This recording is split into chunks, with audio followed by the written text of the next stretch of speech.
Hello and welcome my dear students. Today we are going to start a new chapter that is molecular basis of inheritance. अब जैसा कि इस chapter का नाम ही है molecular basis of inheritance means हम इस चैप्टर में उन मॉलिक्यूल्स की डिटेल स्टडी करने वाले हैं जो कि बहुत बड़ा रोल प्ले करते हैं इनहेरिटेंस में, यानी कि पेरेंटल कैरेक्टर को उनकी ऑफ स्प्रिंग में ट्रांसफ़र करने में जिन मॉलिक्यूल्स का रोल होता है उन्हीं मॉलिक्यूल्स की स्टडी हम करने वाले हैं मॉलिकुलर बेसिस ऑफ इनहेरिटेंस में। जैसा कि मैंने आपको पहले बताया है कि हम जीन को कॉमनली यूनिट ऑफ हेरिडिटी बोलते हैं, तो जीन भी एक इनहेरिटेंस मॉलिक्यूल है, बट जीन भी किसी ना किसी लार्ज साइज के मॉलिक्यूल का एक पार्ट होता है। तो वो मॉलिक्यूल्स क्या होते हैं? वो होते हैं हमारे न्यूक्लिक एसिड्स। तो मॉलिकुलर बेसिस ऑफ इनहेरिटेंस में आज का हम फर्स्ट टॉपिक पढ़ने वाले हैं न्यूक्लिक एसिड। और ये न्यूक्लिक एसिड क्या होते हैं, इनकी केमिकल कंपोजिशन क्या होती है, वो सारे की सारी मैं डिटेल स्टडी आज करने वाला हूँ। चलिए स्टार्ट करते हैं। फर्स्ट ऑफ ऑल बात कर लें कि न्यूक्लिक एसिड को डिस्कवर किसने किया। ये मोस्ट इंपॉर्टेंट पॉइंट है क्योंकि डायरेक्टली क्वेश्चन पूछा जाता है आपसे। Nucleic acid was discovered by Frederick Miescher. Frederick Miescher ने ही न्यूक्लिक एसिड की डिस्कवरी की थी फर्स्ट टाइम। और इन्होंने जब देखा था तो इन्होंने पस सेल के न्यूक्लियस में न्यूक्लिक एसिड को देखा और उन्होंने उसे एक टर्म दे दी न्यूक्लीन। बट बाद में अल्टमान ने देखा कि ये जो न्यूक्लीन मॉलिक्यूल है इसकी जो प्रॉपर्टीज़ हैं वो कुछ एसिडिक प्रॉपर्टी हैं, मींस ये एसिडिक इन नेचर है। तो इस वजह से अल्टमान ने इनको नाम दे दिया न्यूक्लिक एसिड। तो इस तरह से डिस्कवरी हुई न्यूक्लिक एसिड की। अब इनके कंपोजिशन की बात करें तो nucleic acid is a polynucleotide. अब ये पॉलीन्यूक्लियोटाइड क्या होते हैं इसे हम इसी वीडियो में आगे डिस्कस करने वाले हैं। इनका फंक्शन क्या होता है? They store information for growth and reproduction. Means अगली जनरेशन में जो भी ग्रोथ और रिप्रोडक्शन के जो जीन्स जाने हैं या किसी भी सेल में जो ग्रोथ और रिप्रोडक्शन के जो केमिकल मैसेंजर्स जाने हैं, इन्फॉर्मेशन जानी है, वो न्यूक्लिक एसिड के अंदर ही स्टोर रहती है। नेक्स्ट पॉइंट कह रहा है nucleic acids are the compound of carbon, hydrogen, oxygen, nitrogen and phosphorus. यानी कि यही 5 मेन कंपोनेंट होते हैं हमारे न्यूक्लिक एसिड के अंदर: carbon, hydrogen, oxygen, nitrogen and phosphorus. अब बात कर लेते हैं न्यूक्लिक एसिड मॉलिक्यूल का स्ट्रक्चर कैसा होता है। Now talk about structure of nucleic acid molecule. तो जैसा कि मैंने बोला था कि ये एक पॉलीन्यूक्लियोटाइड चेन होती है। तो पॉलीन्यूक्लियोटाइड का पॉली का मतलब होता है बहुत सारे और न्यूक्लियोटाइड का मतलब होता है न्यूक्लियोटाइड, यानी कि बहुत सारे न्यूक्लियोटाइड्स को हम एक साथ जोड़ देते हैं तो बन जाता है एक न्यूक्लिक एसिड। तो अब आपको तो न्यूक्लिक एसिड भी नहीं पता है तो मैं वो भी क्लियर करने वाला हूँ। तो हम सबसे पहले बात कर लेते हैं न्यूक्लियोटाइड की। न्यूक्लिक एसिड में पॉलीन्यूक्लियोटाइड चेन है, तो वहाँ पर हम पहले ये टर्म क्लियर कर लें कि what is nucleotide. Nucleotide is made up of 3 compound. यानी कि हमारे न्यूक्लिक एसिड का जो एक सिंगल न्यूक्लियोटाइड होता है वहाँ पे 3 बेसिक कंपोनेंट होते हैं। पहला कंपोनेंट हमारा फॉस्फोरिक एसिड, जिसको कॉमनली H3PO4 जिसका केमिकल फॉर्मूला है और आप सभी इसे जानते हैं बहुत अच्छे से। तो it is a compound phosphorus and commonly called phosphate group in chemical combination. यानी कि जब हमारी केमिकल रिएक्शंस होती हैं तो वहाँ पे इसकी जो कंबाइन फॉर्म होती है वहाँ पर हम उसको कॉमनली फॉस्फेट ग्रुप की तरह कंसीडर करते हैं। तो वैसे तो ये हमारा होता है H3PO4 यानी कि फॉस्फोरिक एसिड, बट जैसे ये केमिकल रिएक्शन में बाइंड अप होता है तो ये अपने हाइड्रोजन मॉलिक्यूल को लूज कर देता है और वहीं से फॉस्फोडाइस्टर बॉन्ड के थ्रू हमारे न्यूक्लियोटाइड्स के बाइंडिंग में हेल्प करता है।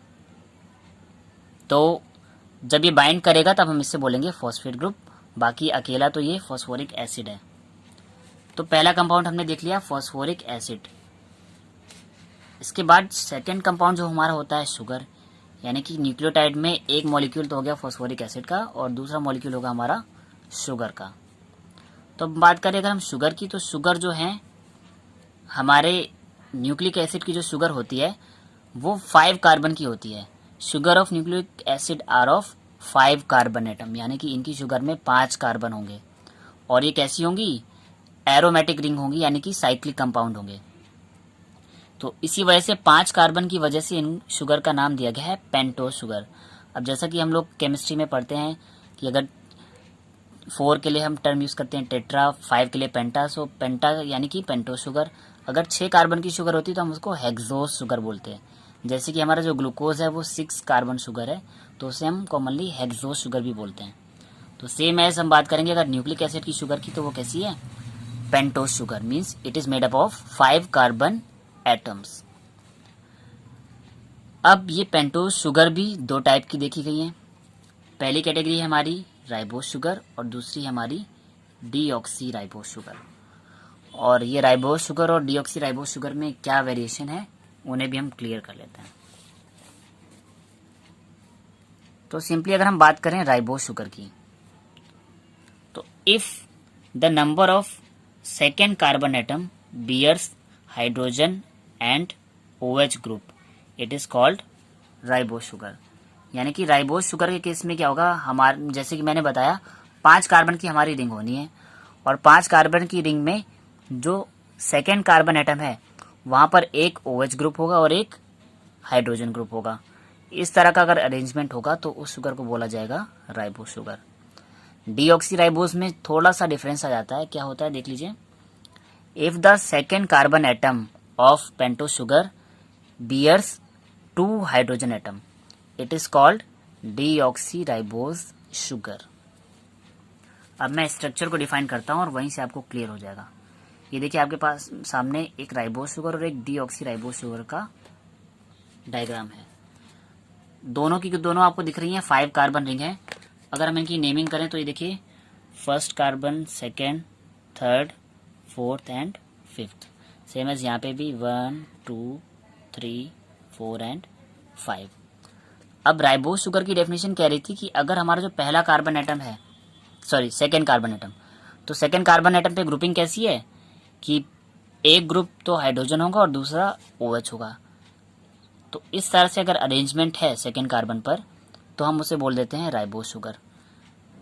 लेकिन जब डीऑक्सी राइबोस शुगर की बात आती है तो यहाँ से जैसे कि टर्म ही आ रही है, डी का मतलब होता है रिमूव और ऑक्सी का मतलब होता है ऑक्सीजन। यानी कि यहाँ पर ऑक्सीजन रिमूव हो जाएगी from the second carbon atom and that's why it is called deoxy ribose sugar. तो राइबोस शुगर में सेकेंड कार्बन पे हाइड्रोजन और ऑक्सीजन के साथ हाइड्रोजन यानी कि H और OH प्रेजेंट था, बट डीऑक्सी राइबोस में सेकेंड कार्बन पे दोनों के दोनों हाइड्रोजन होंगे, यानी कि एक ऑक्सीजन यहाँ से कम हो जाएगी। और ऑक्सीजन कम होने की वजह से ये जो टर्म आ रही है वो है डीऑक्सी, मीन्स डीऑक्सी का मतलब होता है रिमूवल ऑफ ऑक्सीजन। तो अगर हम राइबोस शुगर के सेकेंड कार्बन से ऑक्सीजन को हटा दें तो बन जाती है deoxy ribose sugar. So I hope कि आपको राइबोस और डीऑक्सी राइबोस शुगर में डिफरेंस क्लियर हो गया होगा। बाकी ये दोनों ही पेंटोस शुगर है, means these are made up of 5 carbon atoms. तो न्यूक्लिक एसिड का जो एक न्यूक्लियोटाइड था उसमें एक तो फॉस्फेट ग्रुप या फॉस्फोरिक एसिड होगा, दूसरी शुगर होगी। अब वो शुगर राइबोस या डीऑक्सी राइबोस कोई भी हो सकती है। और तीसरा मेन कंपोनेंट हमारा होता है नाइट्रोजनस बेस। तो अब हम बात कर लेते हैं नाइट्रोजनस बेस की।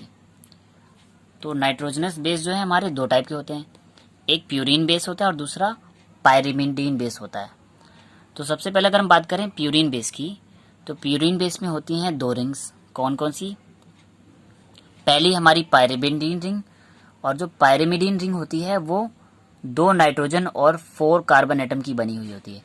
यानी कि ये एक हेक्सागोनल रिंग होती है जहाँ पर 2 नाइट्रोजन एटम होंगे और 4 कार्बन एटम होंगे। और इसी पायरिमिडीन की जो एडजेसेंट दूसरी रिंग होती है उसे बोलते हैं हम इमिडिजोल रिंग। और ये जो इमिडिजोल रिंग होती है यहाँ पर 2 नाइट्रोजन होंगे और 3 कार्बन होंगे, बट इन 3 कार्बन में से जो 2 कार्बन होंगे वो शेयरिंग कार्बन होंगे, क्योंकि पायरिमिडीन और इमिडिजोल रिंग दोनों एक दूसरे से अटैच होंगी। तो जो 2 कार्बन होंगे वो दोनों रिंग के बीच में कॉमन होंगे। तो यहाँ के जो 3 कार्बन है उनमें से जो 2 कार्बन है वो दोनों रिंग के बीच में कॉमन होंगे, शेयरिंग कार्बन होंगे। तो प्यूरिन बेस के जो एग्जाम्पल हैं एडेनिन और ग्वानिन।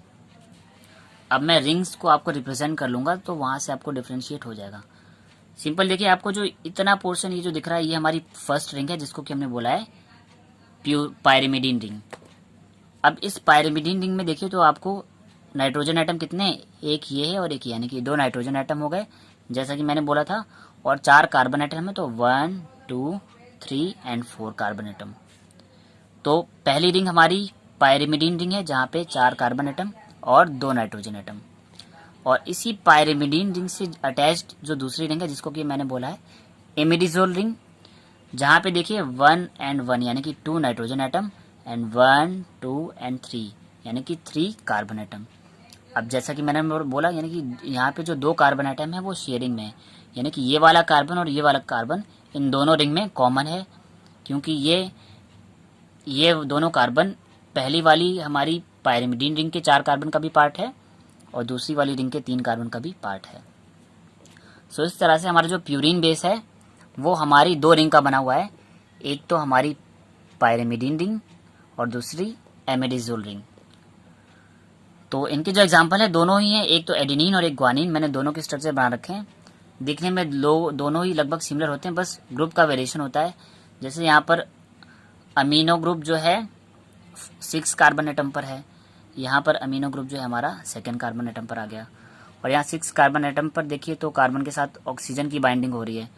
तो फंक्शनल ग्रुप चेंज होते रहते हैं, बाकी जो इनकी जो रिंग्स हैं रिंग के स्ट्रक्चर सेम रहेंगे, यानी कि दोनों में ही जो पायरिमिडीन रिंग रहेगी वो 2 नाइट्रोजन और 4 कार्बन वाली रहेगी, और जो इमिडिजोल रिंग रहेगी वो 2 नाइट्रोजन और 3 कार्बन वाली रहेगी। तो नाइट्रोजनस बेस में मैंने जैसा कि बोला 2 टाइप के बेस हैं, एक तो प्यूरिन और एक पायरिमिडीन। तो प्यूरिन बेस तो हमने पढ़ लिया, अब हम बात कर लेते हैं पायरिमिडीन बेस की। तो ये रहे हमारे कुछ पायरिमिडीन बेस। इट हैज़, अगर बात करें पायरिमिडीन बेस की, तो it has only 1 pyrimidine ring, यानी कि जैसे प्यूरिन बेस के केस में एक पायरिमिडीन रिंग थी और एक एमिडिजोल रिंग थी, बट पायरिमिडीन के केस में केवल एक ही रिंग होगी और वो पायरिमिडीन रिंग होगी। और वो पायरिमिडीन रिंग में क्या था, 2 नाइट्रोजन थे और 4 कार्बन एटम से थे। ठीक है, तो यहाँ पर केवल 1 पायरिमिडीन रिंग है जिसमें कि 2 नाइट्रोजन और 4 कार्बन एटम है। और पायरिमिडीन बेस के जो एग्जाम्पल हैं वो हैं साइटोसिन, थाइमीन एंड यूरेसिल। और तीनों के फिशर फॉर्मूले मैंने ड्रॉ कर रखे हैं। तो जैसा कि सिंपली मैंने बोला कि पायरिमिडीन बेस है तो 4 कार्बन और 2 नाइट्रोजन होंगे उसकी सिंगल पायरिमिडीन रिंग में। तो यहाँ पे एक ही रिंग है जिसको हमने बोला है पायरिमिडीन रिंग, और यहाँ पर इमिडाजोल रिंग नहीं होगी, इमिडाजोल रिंग होगी हमारी प्यूरिन बेस के केस में।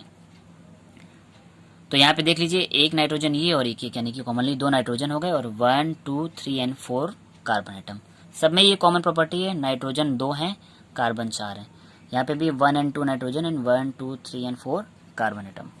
सो इस टाइप का अरेंजमेंट होगा पायरिमिडीन बेस में। और इनके जो तीनों एग्जाम्पल मैंने बताया, साइटोसिन, थाइमीन एंड यूरेसिल। और मैंने वेरिएशन बताया कि कुछ नहीं, रिंग में जो बेसिक स्ट्रक्चर है रिंग का वो सेम ही रहेगा कि सब में 2 नाइट्रोजन और 4 कार्बन होने ही है, बस फंक्शनल ग्रुप की लोकेशन चेंज होती रहेगी। जैसे कि यहाँ पर देखिए तो 4th कार्बन एटम पे अमीनो ग्रुप है, यहाँ पे 4th पे ऑक्सीजन आ गई, और यहाँ पर अमीनो की जगह पे यहाँ पे दोनों जगह पे ऑक्सीजन है, 4th पे भी और 2nd कार्बन पे भी ऑक्सीजन है। यहाँ पे 4th और 2nd पे ऑक्सीजन थी, बट एडिशनल में इनके दोनों के कंपैरिजन किए जाएं तो यहाँ पर हमारे 5th कार्बन पे मेथिल ग्रुप प्रेजेंट था, यहाँ पर 5th कार्बन पे कोई ग्रुप नहीं है। तो इस तरह से फंक्शनल ग्रुप चेंज हो सकते हैं, बट जो बेसिक स्ट्रक्चर है वो सेम ही रहता है। तो बेसिक स्ट्रक्चर के बेसिस पे हमने 2 नाइट्रोजनस बेस पढ़े, एक तो प्यूरिन बेस जिसमें कि 2 रिंग थी, एक पायरिमिडीन रिंग और एक इमिडिजोल रिंग, और दूसरा हमारा पायरिमिडीन बेस है जिसमें सिंगल रिंग थी, 2 नाइट्रोजन एंड 4 कार्बन एटम वाली, जिसको बोला हमने pyrimidine base. So I hope कि आपको ये कॉन्सेप्ट क्लियर हो गया होगा। तो ओवरऑल अगर हम बोलें तो सिंपली हम कह सकते हैं कि जो एक न्यूक्लियोटाइड होता है वहाँ पर फास्फोरिक एसिड और शुगर होगी, यानी कि शुगर कौन सी वाली, पेंटोस शुगर। अब वो चाहे राइबोस शुगर हो चाहे डीऑक्सी राइबोस शुगर, और साथ में होगा नाइट्रोजनस बेस। अब वो नाइट्रोजनस बेस में भी प्यूरिन बेस भी हो सकता है और पायरिमिडीन बेस भी हो सकता है। तो कॉमनली एक न्यूक्लियोटाइड में 3 बेसिक कंपोनेंट हैं, फॉस्फोरिक एसिड या फॉस्फेट ग्रुप, पेंटोस शुगर और नाइट्रोजनस बेस। और जब इन्हीं न्यूक्लियोटाइड के बहुत सारे मॉलिक्यूल आपस में ज्वाइन कर जाते हैं, मीन्स न्यूक्लियोटाइड की एक लंबी सी चेन बना लेते हैं इस तरह से, तो इसी को हम बोल देते हैं कॉमनली न्यूक्लिक एसिड। और एक और मेन डिफरेंस, न्यूक्लिक एसिड और न्यूक्लियोटाइड के बाद एक और टर्म आती है न्यूक्लियोसाइड। तो कुछ ज़्यादा डिफरेंस नहीं है। अगर हम न्यूक्लियोटाइड से नाइट्रोजन बेस को रिमूव कर दें तो जो बचा हुआ पार्ट है वो हो जाएगा न्यूक्लियोसाइड। यानी कि न्यूक्लियोटाइड में फॉस्फोरिक एसिड, शुगर और नाइट्रोजनस बेस तीनों थे, और न्यूक्लियोसाइड में फॉस्फोरिक एसिड और शुगर होगा केवल, नाइट्रोजनस बेस absent होगा। So student, this was the first video lecture of molecular basis of inheritance and I described you about nucleic acid. So ये वीडियो आपको कैसा लगा प्लीज़ कमेंट करके बताएं, और अगर आपको ये वीडियो समझ आया है तो उसे लाइक करें और सभी स्टडी रिलेटेड ग्रुप्स में शेयर करें, और साथ ही चैनल को सब्सक्राइब कर लें और बेल आइकन को भी प्रेस कर लें ताकि अपकमिंग वीडियोस की नोटिफिकेशन आपको मिलते रहें। और नेक्स्ट वीडियो में मैं बताऊंगा कि ये कंप्लीट न्यूक्लियोटाइड कैसे बन रहा है, मीन्स कि कैसे फॉस्फोरिक एसिड, शुगर और नाइट्रोजन बेस आपस में जुड़ रहे हैं। मैं इन तीनों को जोड़कर एक कंबाइंड न्यूक्लियोटाइड का स्ट्रक्चर भी आपको केमिकली फिशर फॉर्मूले के थ्रू दिखाने वाला हूँ। सो तब तक आप पढ़ाई को कंटिन्यू रखिए। Thank you students.